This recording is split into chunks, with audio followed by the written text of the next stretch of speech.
Hello, ayan, no, ngayon meron nga ako sa inyo paparinig na magandang kanta. Pero yung kanta na to, galing po ito sa awit 80 verse 1 hanggang 19.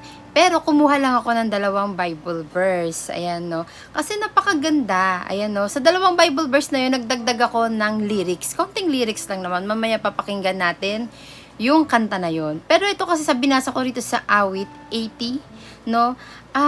Dito ko nakita na kahit yung bansang Israel, no, bansang pinili ng Diyos, ayan, no, nakakadanas sila ng matinding pagsubok, ayan, at hinihingi nila muli dito ang pag-iingat ng Diyos sa kanila, yung pagtulong sa kanila ng Diyos na maibalik sila sa dati. Ayan, no. Kasi ito, alam naman natin na ang bansang Israel ay madaming beses no tumalikod sa Diyos.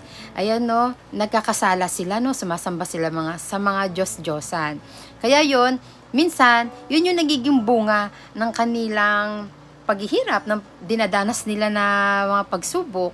Kaya yun, kung minsan natatalo nga sila sa labanan, no? Pero nagtatagumpay din naman sila sa labanan dahil ang Diyos ang nangunguna sa kanila. Pag sila ay humihingi ng kapatawaran, nagbabalik loob sila sa Diyos. Ayan, pag nanunumbalik sila kay God. Kaya yon, sa akin, sabi ko, napakaganda.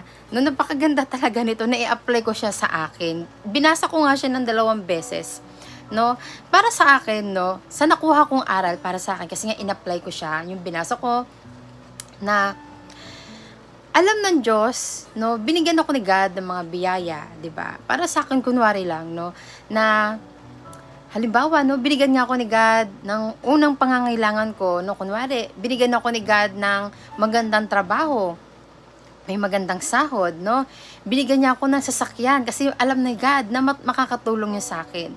Pero ang lahat ng yung kayang-kaya yung bawiin ni God. Ayan, lalo na kung ang lahat ng yon ng biyaya na ibinigay sa akin ni God ay yun ang magiging dahilan para tumalikod ako sa Kanya.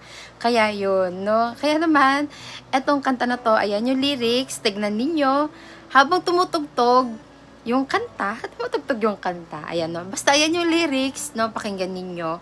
Ayan, makikita ninyo dyan yung 2 Bible verse na napili ko at yung dinagdag kong lyrics kasi napakaganda talaga. Kaya yan, pakinggan natin.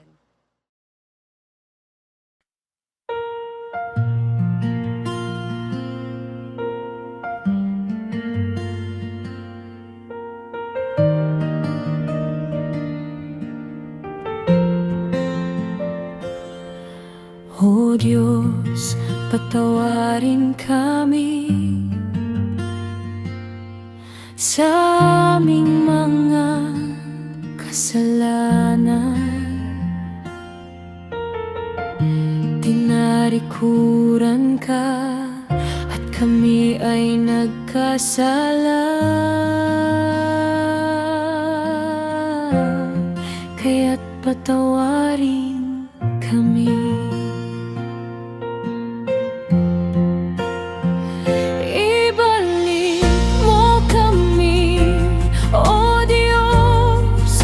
Ipadama mo ang iyong pagmamahal, iligtas mo kami at sa iyong sinag kami ay tanglawan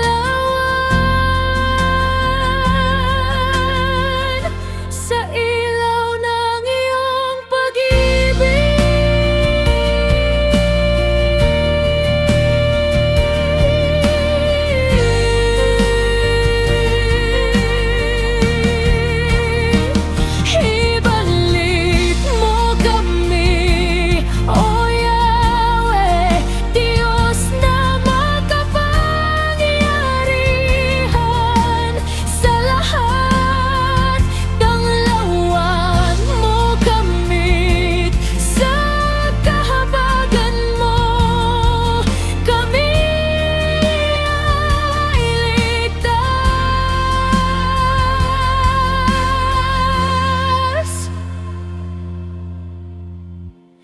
Sa